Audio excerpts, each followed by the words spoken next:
Om Swastiastu, Assalamualaikum warahmatullahi wabarakatuh. Shalom.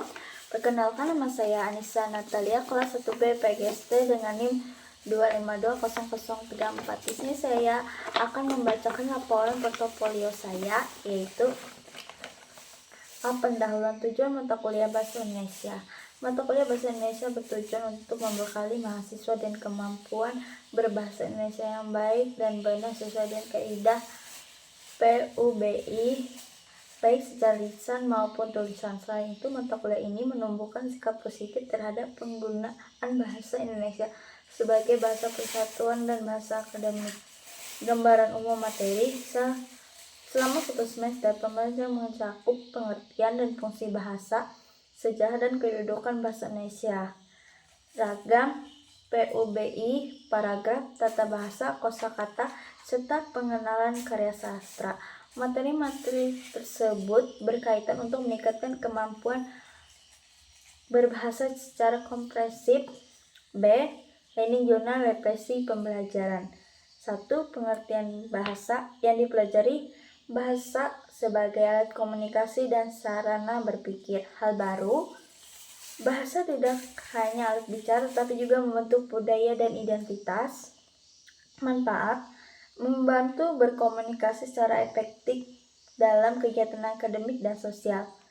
2. Fungsi bahasa yang dipelajari. Fungsi bahasa sebagai alat komunikasi, ekspresi diri, dan kontrol sosial. Hal baru: bahasa berperan penting dalam membangun hubungan sosial. Manfaat: meningkatkan kemampuan menyampaikan ide dengan tepat.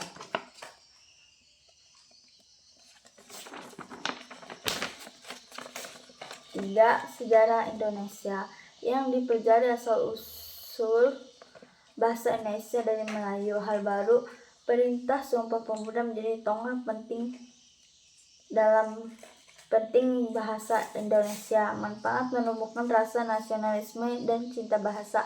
4. Kedudukan bahasa yang dipelajari. Bahasa Indonesia sebagai bahasa nasional dan negara. Hal baru: bahasa Indonesia digunakan dalam pendidikan dan pemerintahan.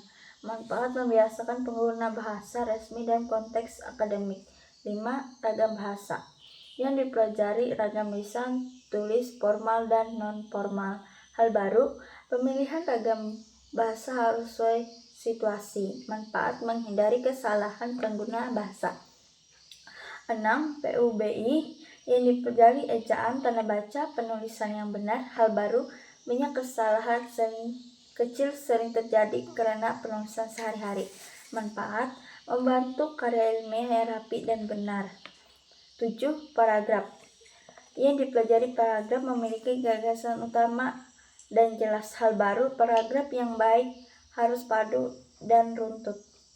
Manfaat: mempermudah penyusunan tulisan akademik. 8. Tata bahasa yang dipelajari. Struktur kalimat dan kaidah bersama. Hal baru: kalimat efektif memengaruhi kejelasan makna. Manfaat: menghindari kalimat ambigu dalam tulisan.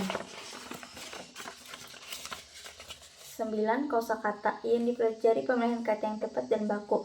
Hal baru: kata baku yang penting dalam konteks akademik. Manfaat: meningkatkan kualitas tulisan.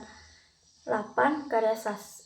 Karya sastra yang dipelajari. Jenis-jenis karya dan makna. Hal baru: sastra mengandung nilai-nilai kehidupan, pendidikan, karakter. Manfaat: menumbuhkan empati dan kreativitas.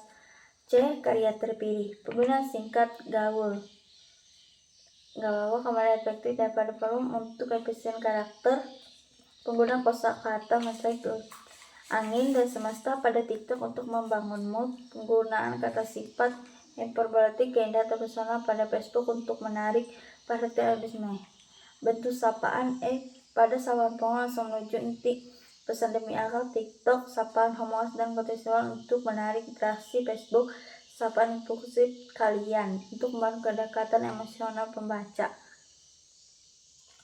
2. Gaya bahasa dan puisi. Aku menggunakan diksi padat yang berani seperti binatang, jelas dalam struktur kalimat, tidak baku dan mengganggu emosi liar. Cerpen robohnya surau kami, nguruk kritik narratif jadi dengan gaya ironi dan sarkasme.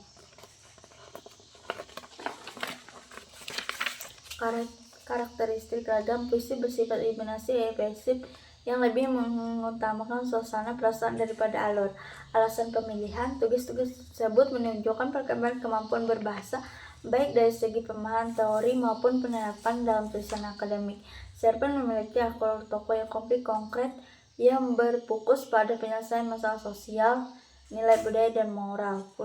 Puisi mempresentasikan generasi 1940-an yang bertujuan untuk kebebasan. Cerpen menggambarkan budaya masyarakat Minangkabau dan tradisi surah dan kritik terhadap ritual tanpa kenyataan. Penutup. Kesimpulan, selama mengikuti mata kuliah bahasa Indonesia, kemampuan saya dalam memahami dan menggunakan bahasa Indonesia yang baik dan mengalami peningkatan, terutama dalam penulisan akademik. Harapan ke depan, saya berharap terus menerapkan bahasa Indonesia sesuai dengan PUBI dalam dunia pendidikan, khususnya sebagai calon guru sekolah dasar, agar dapat menjadi teladan berbahasa yang baik bagi peserta didik. Terima kasih.